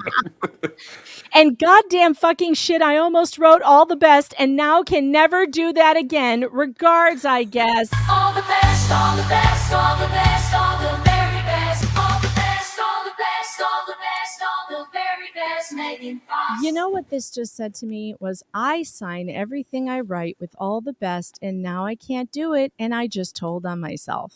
Mm-hmm. But she's trying to do like some reverse psychology thing there. She got to write all the best with making it seem like she didn't. Right. She couldn't help herself. She had to write the phrase all the best. It had to come out. All the best. I mean, oh my gosh. Okay. And this is from me on May 10th because it took me 2 days before I saw this. I just saw this. It didn't come through until today from some reason. I told no one of our conversation. Most likely it was my video call out for more victims, and yes, I believe there are more. I shared nothing of the content of our conversation or what was in your email. If your story is true, then the person who knows you are out there is Laura herself. There's no upside to staying quiet and allowing her to do this to someone else. You also have no liability because you have the truth and an entire community of people ready to support you, including an anonymous donor who said he'd put up $10K in your defense. My security has not been breached. I've kept your message totally confidential. Why live in fear of this person? She's on the ropes. Another victim would be icing on top. Mike Maricini is getting nothing but love. And if she tried to sue him, the entire internet will hire him, the best damn lawyer in California, and fight it to the end. I'm willing to talk on background, but you do have to verify your identity with me, so I'm not wasting time on a prank, which this could be. Forgive my skepticism, but I have to verify everything. If you want to talk, let's set up a call. It's 100% up to you whether you stay anonymous. I spelled weather wrong. Damn it! Or not, or anonymous or not. But at this point, there's nothing to fear anymore. And so all the way from the 10th to the 18th, it goes before I hear again. Can you imagine the cathartic release of hiring a tilted lawyer to represent Mike Maricini to be able to get to cross Lauren? Oh my God. That might actually work. That would be so great. Oh my God. Let's hire Omar. Let's hire Omar to take on Maricini's case. That's actually a great idea. I'm going to talk to him about it today. That's a great idea. All right. May 18th, I finally hear back from TAG. I'm back in the U.S., and as you know, it has been quite a busy time with the Owens matter. I feel I owe you an apology, and I'd like to ask you 2 questions and also provide you with some additional background. First, allow me to apologize for being flighty and somewhat accusing you of having bad security. I know now that it is the Owens family attorney and a PR person working in the background with Jan Owens on behalf of Laura. I will also apologize for this email as it's gone through a couple of drafts and I'm struggling with the order in which to structure this email to you as to not improperly portray the situation. Second, my attorney is in contact with Greg Woodnick and the other attorneys as a collective, and there are some discussions underway about how to support possibly this effort. I'm also scheduled to speak with Clayton soon. And by the way, I have sources. There is no evidence that any of this is true. And I spoke with Clayton about 10 minutes ago. Yeah. And looks like he's never heard of this person. Right. So none of that happened. There is a legal aspect of this situation that on some level, those of you who are covering this might not have the full grasp of based on what my attorneys are telling me. Her grammar is really suffering at this point. I think it's worth reinforcing to you that the group of victims are still in a perilous spot, as Laura is still very much on offense from a legal filing perspective. All right, you hear that, victims? You're in a perilous position. Laura's legal prowess is off the charts. Where is it? Where is it? I have anxiety over the roof. Yeah, her legal prowess is over the roof. That's the phrase I was looking for. Unless the judge accepts a very wide version of events. Now, this person has gone from become a victim to a legal expert. Okay, we have now morphed into the legal expert, ex-military medical professional. Mm-hmm. Unless the judge accepts a very wide version of events, the judge is relatively bound by the confines of the current case that Laura filed. And as you know, Gingras' sole role is to get the matter excused with as little cost exposure to the Owenses as possible. There is some concern that the judge, who is still reviewing all this additional info from Woodnick and Gingras as I write this, could still order the other victims' material to be excluded, which of course did not happen, by the way. She included it. In which case, my public participation would be all for naught. All for naught. Wow. The pressing question on the table right now is, are the victims collectively willing to step out of this current litigation in order to mount a proper offense? The reality of the situation is that the easiest and most straightforward approach the judge could and likely would take is to shut the case down with some minor sanctions. Sanctions. Is that like minor perjury? She doesn't want this to go out on appeal, nor does she want the circus. I just love how this person has just become a legal analyst on me. There is little value to her or the law in expanding the scope of Clayton's defense to include others. And by the way, Jane has always liked using legal terminology in her writing. You know, always. I like how her name is also Jane to me. It feels very natural for me to call her Jane as well as Laura. It's weird. She has like dual personalities in my head. And at this point, I think it's like, I'd rather not drive any traffic to who she is, you know? Right. Earn it. Earn your name. Earn the right to have your name clicked on online. Not by buying your podcast guests or having your daddy's money. I've worked hard for the money that was direct deposited into my account. I swear for a sweep my own casita in the back of my parents' house. I use my sister's name on the rent-controlled apartment I lived in. Go be you. Go be you. That's just the politics of being a judge. So now this person knows what being a judge is all about. It also means the outcome that myself and the other more heavily impacted victims are seeking can only be truly achieved under a case filing where we are on the offense. So in other words, don't bother trying, boys. You're not going to get the justice that you want in this stupid little case. You're going to have to sue me, and you're not going to do that. Third, to answer the question of what those ideal outcomes are, we, the collective victims, have identified a high-level list of objections we would pursue both Laura and Jan Owens for. So this person is claiming to have spoken to the other victims and created a list of objectives they would pursue. This is garbage, okay? That she didn't talk to anybody. 1, psychiatric care for Laura funded by Laura's parents via a court-mandated order and trust. I don't know where she's coming up with this. This is not a viable thing for anyone to do. Do you know how hard it is to get somebody court-ordered to psychiatric care? It's very difficult. 2 separate statements from Laura Owens and Jan Owens exonerating each of us individually in detail, and separate paragraphs in Laura's statement invalidating her TEDx talk and her CSFTS book entry. In other words, we wouldn't pursue either content publisher but pressure them accordingly through her to remove or acknowledge her impropriety. 3, a confidential monetary settlement that would be weighted on the victim's past legal expenses plus new case legal costs paid by the Owenses. 4, self-removal of her TEDx. These multi-party discussions are all in the preliminary stages, as is a potential settlement conference set for this coming Tuesday. Wait, you said the 18th? Yeah. Let me go back to the filings. Continue. I mean, I wouldn't be surprised if there were a settlement conference, which is interesting because the only person who would know that is Laura and the lawyers involved, you know? 4th, of all the reasons I cannot publicly, and there's a missing word, there are 2 additional details about myself I need to share with you confidentially. Whoops. I believe I should. Yeah, be careful what you send to journalists, folks. I believe I shared with you that I had served in the military and am now a current medical professional, physician assistant in trauma medicine. I also shared with you that after a breakup with Laura, I had to both administer and obtain emergency medical care for Laura. As such, my role in her life changed from casual relationship to healthcare provider, and I am ethically and legally bound in multiple ways to protect her privacy. Now, many will argue privacy as it pertains to that event, which is the letter of the law and has appeared in many a physician or care provider's civil case. But I am in practice at a major trauma center, Megan. I have to maintain an unimpeachable reputation in this regard. The other reason that I am challenged to go public is the presence of an NDA agreement between myself and the Owens family. Technically, that agreement was invalidated the moment that her attorney, David Gingras, contacted me because it meant she disclosed the case in agreement to him.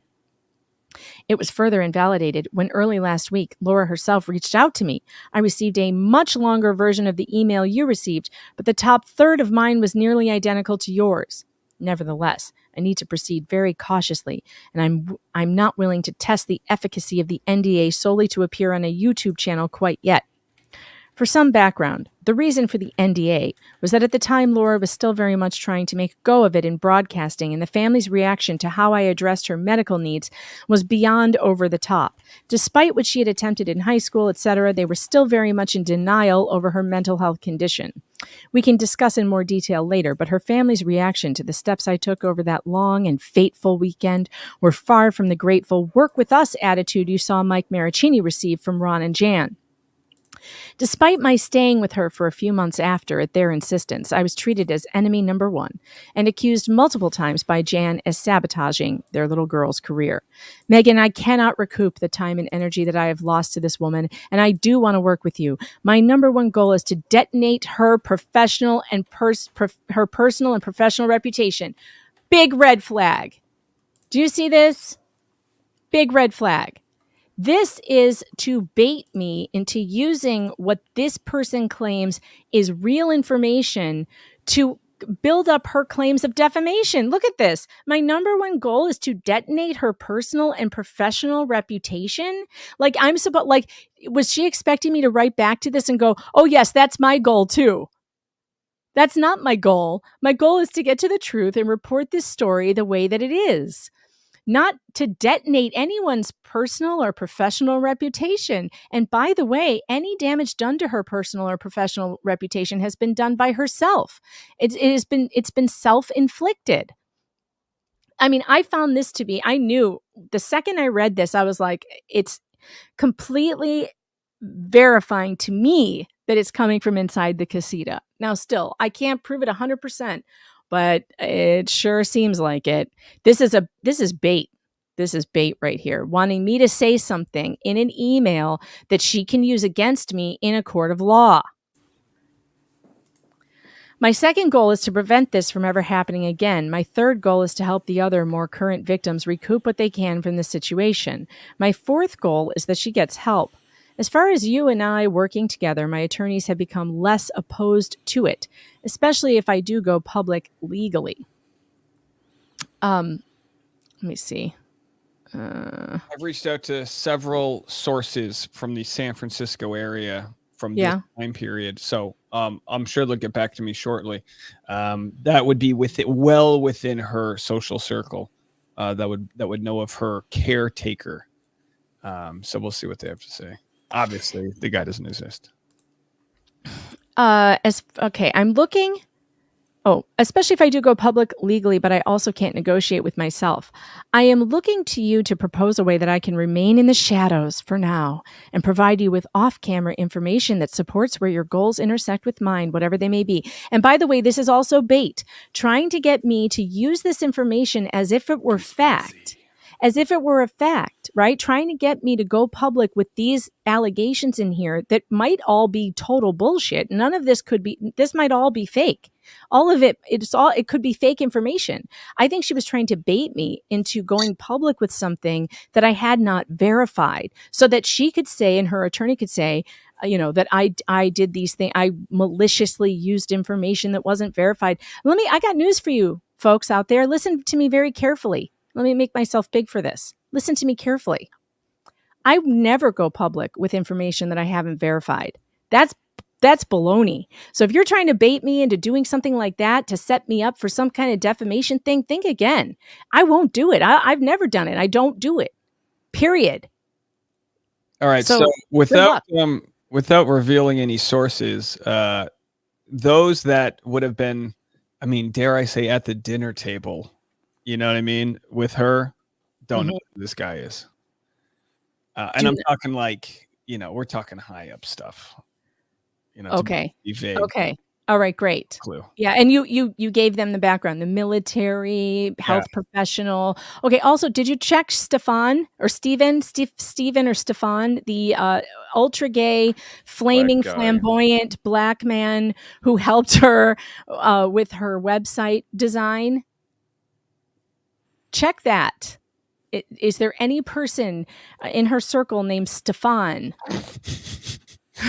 How funny are these texts? Because on the other end, I've got someone going like, "Oh, what is she up to now?" Because her first response was tag. That's the name. No. Yeah. Okay. Blah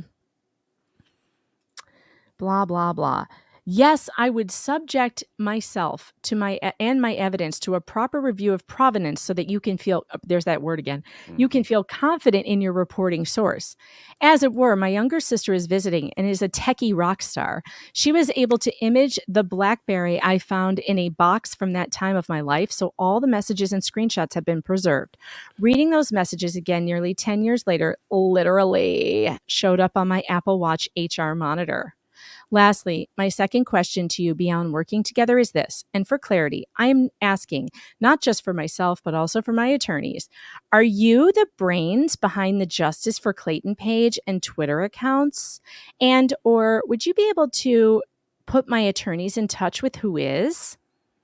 Look at this fishing. Look at this fishing for information. Look at this shit. If I were to go public, I would absolutely work with you primarily, but there is also value in having direct line of communication with that site and Twitter feed.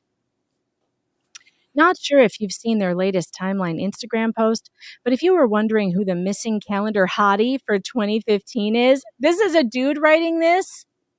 Really? You're talking to him.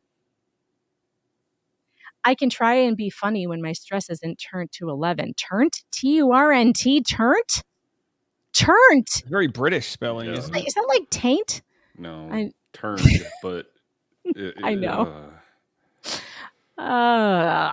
Again, I'm sorry I was scared away and hope I haven't burned a bridge. I'm getting ready for Laura's team to know that I am in play publicly, but want to keep the specifics of what I provide you on background. I hope we can come to an understanding.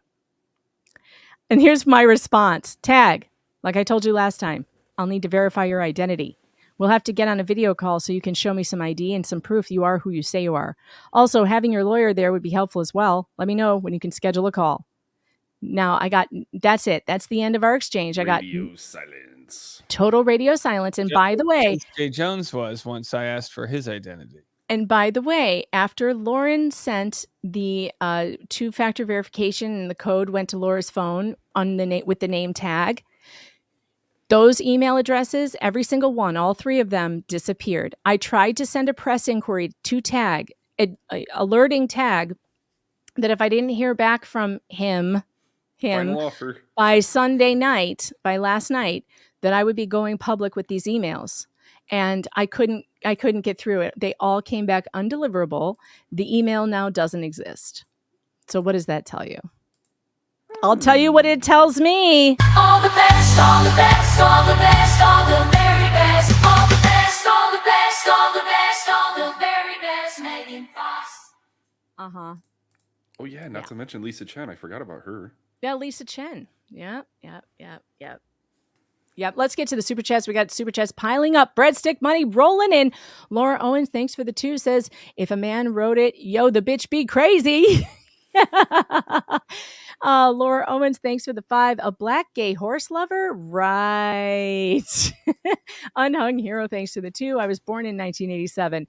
You know, you people you just want to make my day worse, don't you? King Bob, thanks for the 5. Isn't there a program out there that we can put all of these different letters in to see if they were written by the same person? I believe there is. Oh, that's interesting. I don't know. We'll have to look it up.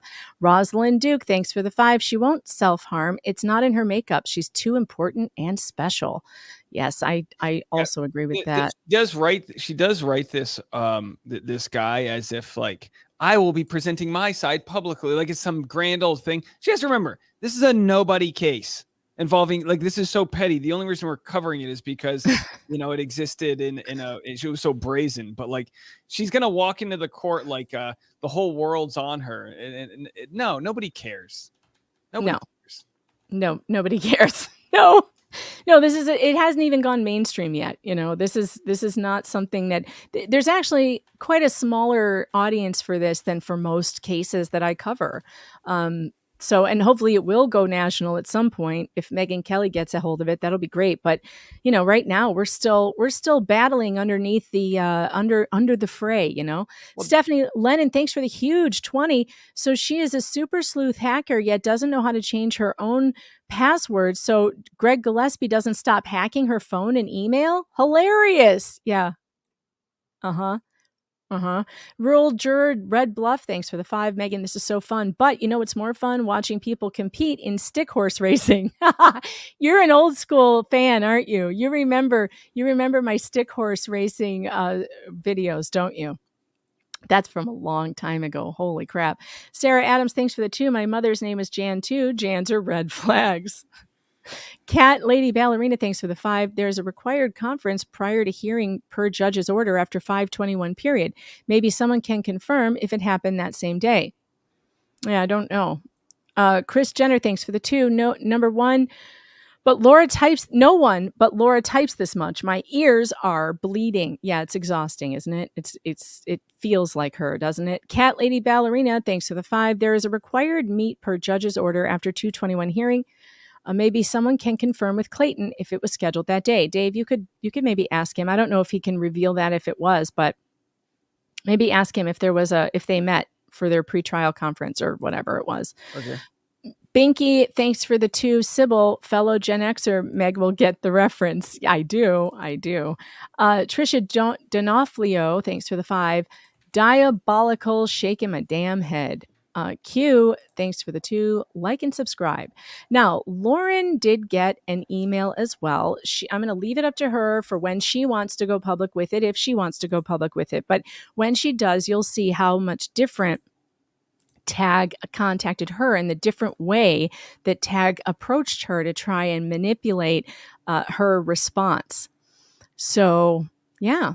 I don't know, guys. Do you have any responses to this? It's interesting because the way that Tag was responding in those emails, talking about scheduling conference and whatnot, I looked at the overall docket for when things were going on, and the motion for scheduling conference was still pending from Gingras on the 18th. So,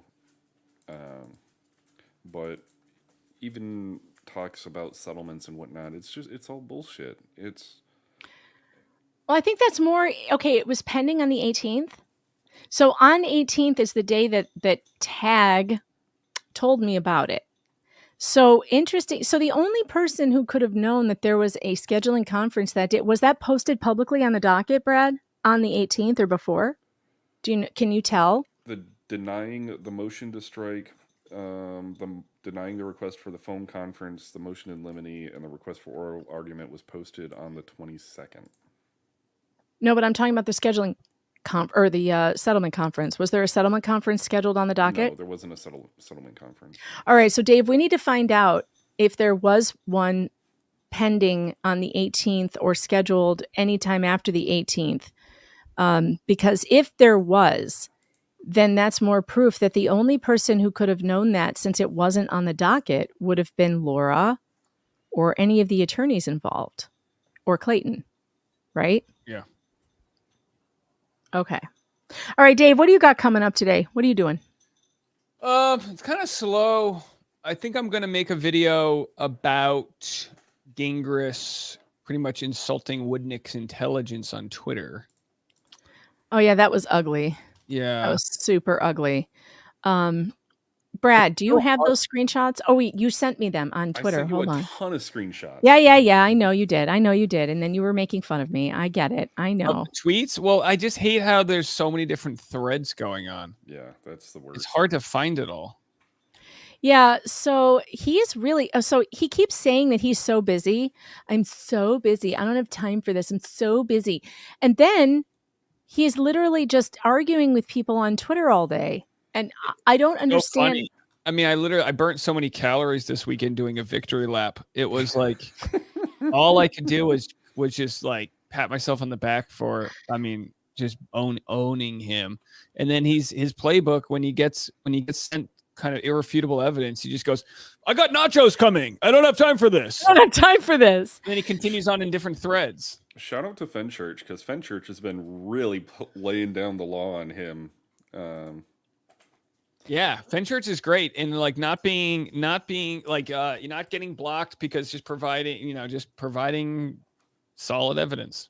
Yeah, so here he is, just like fighting with people. Look at all this, and there are pages of this, absolute, like just pages and pages. So Dave's going to be making a video about that. But here's what I want to read to you guys. I got an email from a lawyer who has been following this case. And I asked a question to this lawyer. We were kind of chatting back and forth. And I got this really nice letter from a lawyer. And I'm not going to tell you the identity of this person. But this person told me this. In my opinion, I love this email so much. This case is an epic shit show. But maybe some good can come out of it for Clayton Echard and the other victims, future family court litigants, and maybe even Laura herself, if she settles.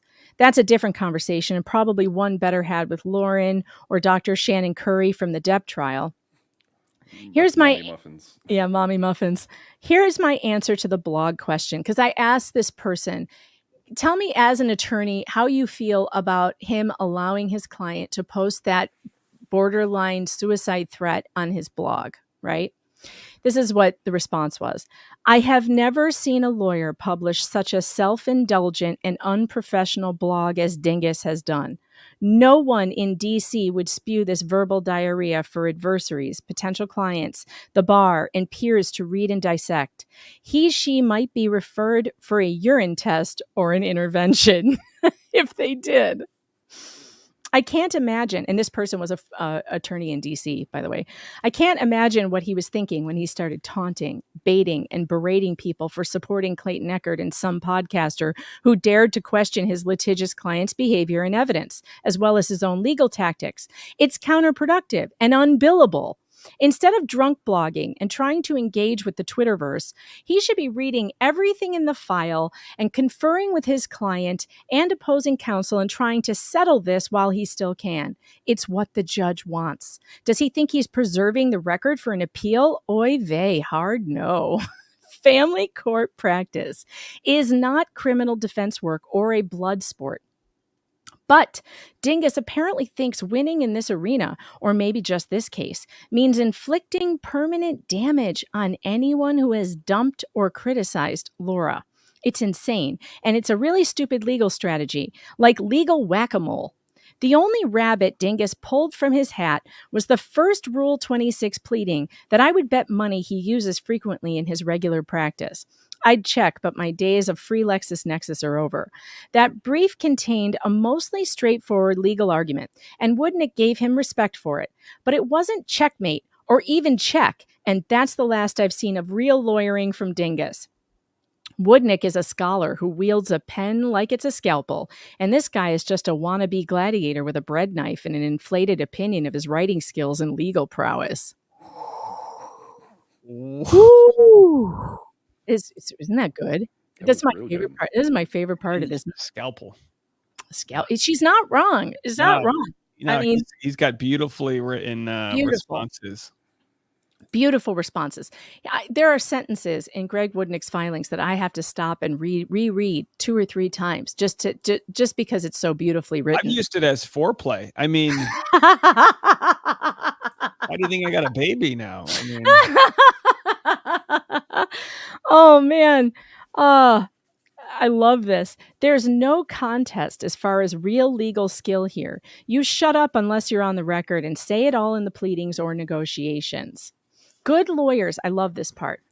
Good lawyers help their clients resolve their issues. They're not supposed to hurt their cause, dig a deeper hole, or hand the client a shovel to dig it for themselves. Moreover, we have a duty to protect our clients, and sometimes that means protecting them from themselves and their own worst instincts.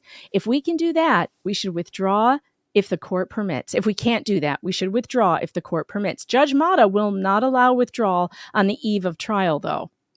His blog has been especially counterproductive in that giving Laura a platform for her dawn to dusk pity party has exposed more of her credibility issues, provided Woodnick with more evidence he can use to impeach her testimony, and it probably damaged his own credibility with the court as well. And publishing the fake suicide note, that was over the line, in my humble opinion. But the Arizona Code of Conduct only addresses what a lawyer should do if a client is too impaired to appreciate their situation or assist in their case, or in real exigent circumstances. It doesn't address letting a client express her suicidal ideation in paragraph form on your webpage, or advise how to handle clients who are so manipulative and infantile that they threaten suicide on a regular basis to get their way. If Dingus thought publishing JD's self-sabotaging fake suicide note was a valid legal tactic to get a continuance, for example, or to appease a difficult client, he is mistaken. If he wanted to provoke the JFC or media into attacking JD to get the judge to close the courtroom or give him grounds to file a harassment case against Dave, he misread the room, and it did not move the ball down the field in the instant case. He didn't gain any sympathy to use as leverage for a settlement either. And if he took her note seriously, well then, I think he was morally, although maybe not legally, obligated to call in a welfare check or get Laura's family to get her admitted for care instead of publishing it. In his place, I would have at least called her parents to encourage them to seek immediate professional help. But the worst thing he did was to leave the blog open for comments after publishing her post when he knows that his so-called fragile client will read them, obsess over them, and use them as an excuse for, I don't know what, but it won't be pretty. He handed her a shovel instead. That is unconscionable. Isn't that an awesome email, you guys? Yeah. Oh, I loved it so much. So much. So thank you for that email. That was, if you just tuned in, that was an email from a lawyer that I got about this case, just giving me an answer to a question I had about what they thought about Dingus's letting Jane post that suicide stuff on his blog. I wanted to know from a legal perspective, like, how do you view that? How would the legal community view doing something like that? Because I've never seen anything like it. I've just never seen anything like it, and it just needs to be exposed for what it is. It's manipulative. It's awful. Jennifer Oktok, thanks for the Canadian 279 tag, touch and go, like the men she blows. Oh boy. Sam, thanks for the 20. She does have experience with horseshit. Well, that is also true. All right, Brad had to drop out for take a meeting, and Dave, you are going to go live. When are you going live? I think I'm just gonna make a video. But I'm chatting with the Patreon chat right now, trying to get some more screen grabs from Gingras. I'm just gonna do a I'm gonna fillet Greg Goodnick in my next video. She lied. Yeah. And then I'm gonna do Patreon, and I gotta shoot some other content for the vlog. So pretty quiet. Yeah, pretty quiet. I leave on Friday, early Friday morning for Vegas, and I have to bring all my equipment with me. So I'm probably going to have to do some sort of sound test one of these days with my microphones. I'm still trying to, I haven't signed a contract on this van, but the guy's giving me like a verbal commitment to rent it. So he's also throwing in a generator. So I'm going to be fully air conditioned up in the van for Monday. My only issue, assuming all that works out, is making sure that we have good hotspots to record, but I think we'll be fine. I mean, yeah, I have to figure out, I'm leaving for Phoenix on Wednesday because I am this Wednesday. So That's one of the reasons why I'm doing 2 live streams today. I'll be doing another live stream tomorrow, and then that's going to be it for me until probably Thursday when I'm at my parents' house and set up. I'm going to have to do some testing streams there too. Their Wi-Fi better be working good. That's all I have to say. Unfortunately, though, I'm going to be on my old laptop, which means I'm not going to be able to. It's going to be tough. I'm probably going to have to use my background again that says, the host will be back. Her computer is rebooting, so that'll be fun. Where traveling and streaming at the same time is a little difficult. With it's tough. I got some really great stuff that I use. If I'll show you when I see you, but. I have like a stream setup that can fit inside a shoebox. Oh, I would love to see this. But what I'm bringing for this trip is my full, and I'm not bringing my full monitor setup. I'm bringing a 2-monitor. You're actually going to bring 2 monitors. Unbelievable. Well, I'm going to have my laptop, and then I've got a separate monitor that folds into the size of a like a large iPad, and then I've got my Rodecaster, which connects all my microphones. I don't normally travel with that, but I'm also going to be conducting interviews in Vegas, so I'm just going to bring it, set it up, and then we'll have somebody running the tech in the van. I'll probably have an extended monitor for my ears so I can make sure to hear things. And then I think on Monday, I'm just going to go live around 7:30 in the morning local time. And that'll be an hour before the conference begins. And I'll have probably a few videos to play for breaks, so I can play some content while I go on breaks. And probably just going to print all of the evidence. So I've got hard copy in case I get any interviews where people can say, I've never seen the Fiverr photo. Well, here's a copy, And so we'll be doing all that. But my hope for Monday is just that people can tune in and hear exactly what happens. Any of the victims are welcome to give a statement right after the courthouse if they want to do so. So I'm just going to provide that sort of arena for people. I'm actually considering on Wednesday, while I'm traveling, I'm considering setting up a live stream before I go. And Brad, maybe you can help me with this to keep it going. Oh, Brad, can you hear me? Are you listening now? Can you hear me? Give me a thumbs up if you can hear me. Anyway, I was hoping that maybe Brad can help me with this on Wednesday, but I was thinking what I would do is set up a live stream and start it in the morning and just do as long as it takes to get through my entire Fetal Attraction playlist for people to catch up on if they want to. So I'm actually going to just restream one right after the next and just see how that goes. Because a lot of people have been saying, like, where do you even start with this? Like, how do you even... Yeah.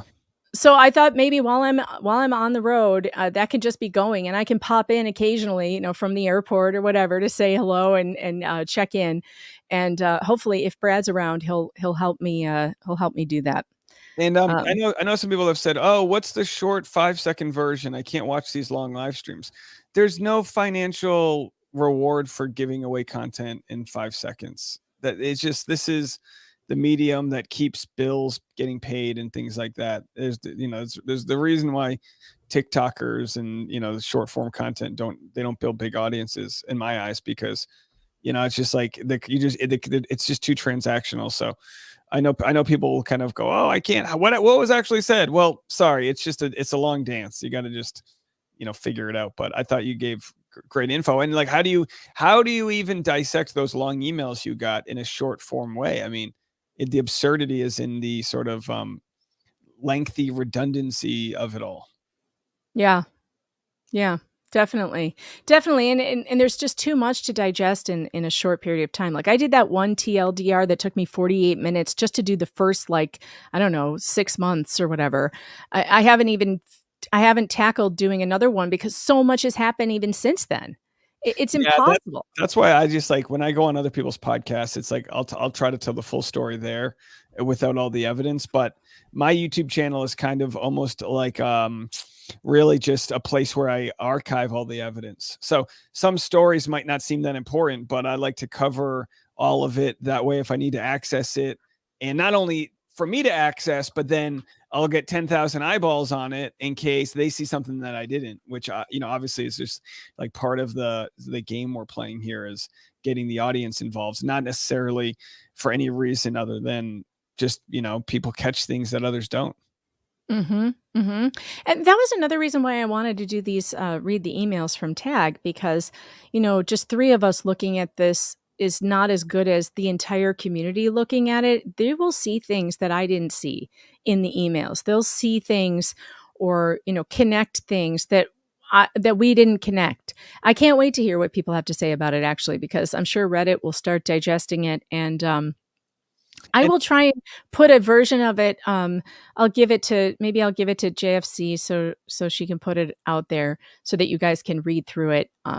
Yeah, and like I don't know if I don't know if my intuition's getting watered down, but I'm having a hard time sifting through what's important and what's not. So this source that contacted both of us regarding proving that Chase J. Jones was Jane Doe, I almost sat on that, and it didn't seem like a big story until she broke it down for me.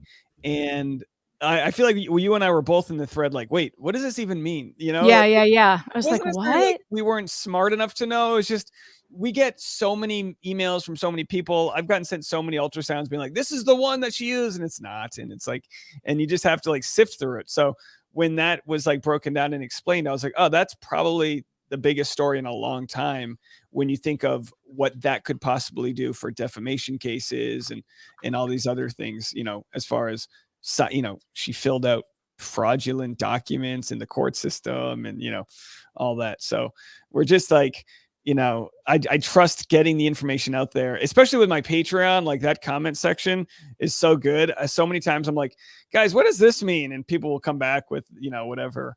And it just goes to show, I think our little audience is almost, I bet something that no law firm could afford to hire. Oh yeah, no, absolutely.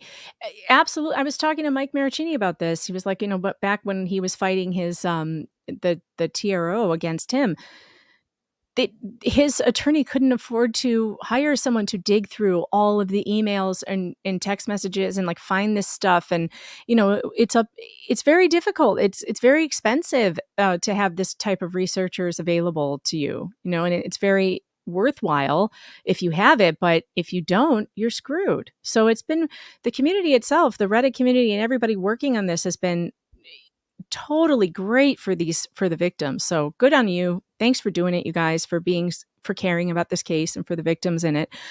So I am going to shut the stream down now. I'm going to redirect you over to my 12:30 stream, which I will be appearing with the Tilted Lawyer. We are going to go over an incredible case that I broke in St. Louis, Missouri about Michaela Haynes. It was a family court corruption case. 14-year-old Michaela Haynes actually committed suicide because of the terrible way she was treated by the guardian ad litem in her case and the family court system there in Missouri. And I covered that story. They were trying to put her with her father, who was a convicted child molester, spent 7 years in prison for molesting his own daughters. And they kept trying to give him custody of her, which is why she did what she did. And it's a horrible story, but Omar's interested in it, and I want to get him interested in these kinds of stories because they're so underreported. And this one in particular, there's an update in the case. The wrongful death lawsuit that was filed against the guardian ad litem, Jennifer Williams, in the Michaela Haynes case is there's been a new development. So we're going to read through that motion, the newest one in court. And there's good news in St. Louis. It turns out after all this time, I was so disillusioned. I spent 15 months of my life, Dave, 15 months of my life trying to get this corruption, something done, whether it was a law or some kind of, lawmakers paying attention to what's going on in the St. Louis family court system. Finally, this February, they just put through actual guardian ad litem standards in St. Louis. I just found out about it. Missouri now is holding their guardians ad litem to a standard, which they wouldn't do before, and they're not allowing them to charge unbelievable amounts. These people were getting huge money, making huge money on doing this to children in court, and they can't do it anymore. So I'm going to go over the details with that at 12:30. So tune in. Dave, Neil, thanks for being here, host of Rush Hour Podcast. Where you get over there and subscribe to him. Yes, real Dave. Quick. I'm switching. I'm just because of the time, I'm switching up what I'm doing here. I'm going live on Patreon right now for Work with Dave. If anyone wants to transfer the chat over there, we'll be over there. Link is being sent out right now to the Patreon, and then we'll make the content for the day. I'm just doing it a little reverse today because we had so much fun on your stream. All right. I will see you guys later. Thank you so much for being here. What am I going to leave you with today? Which outro should we go with? Let's go with Pond Scum Posse, shall we? See you guys.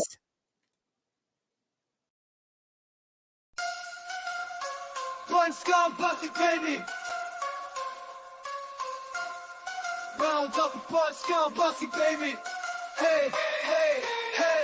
You defame me or blame me for some crazy lady's fame game. I was minding my own business when that up is on the tail. To the papers in the world claiming she got rails. Sending pics and flicks and texts and shit. Thinking no one will question it. What the dog, you don't know me, all my friends are fucking homies. She couldn't sell me baloney and now a lawyer thinks so fucking know me. Time bomb, bitch, she ain't on the fake up in marathon. Saddle up, we ride it dog. Saddle up, we ride it dog. Pond Scum Posse, baby, round up the Pond Scum Posse, baby. Hey, hey, hey. Your insults are war cries, explaining leaks to more lies. And slander on your shitty blog posts. Oh my god, you're so cringe, bro. Why you act like this is Jerry Springer, owned so hard by some podcaster? He seems half crazy, maybe drop as a baby. Or let pain eating, blasting bullshit on a pond. On his blog, no weirdness spawns. Saddle up, we ride it dog. Time bomb, bitch, she ain't on the fake, but we love it dog. Saddle up, we ride it dog. Saddle up, we ride it dog. Pond Scum Posse, baby, round up the Pond Scum Posse, baby. Hey, hey, hey. Doing songs of war cries, playing leaks some more lies. Slander on your shitty blog post. Oh my god, you're so cringe, bro. Why you act like this is Jerry Springer? I'm so hard by some podcaster. He seems half crazy, maybe dropped as a baby. Or let pain eating, blasting bullshit. What a pawn on his blog, more weirdness spawns. Saddle up, we ride a dog. Pond Scum Posse, gearing up the storm and Bastille. Shopping keyboards for steel. Ain't no way, no how, no expert can conceal. That motherfucker was never fucking real. That motherfucker back there is not real. Time bomb, bitch.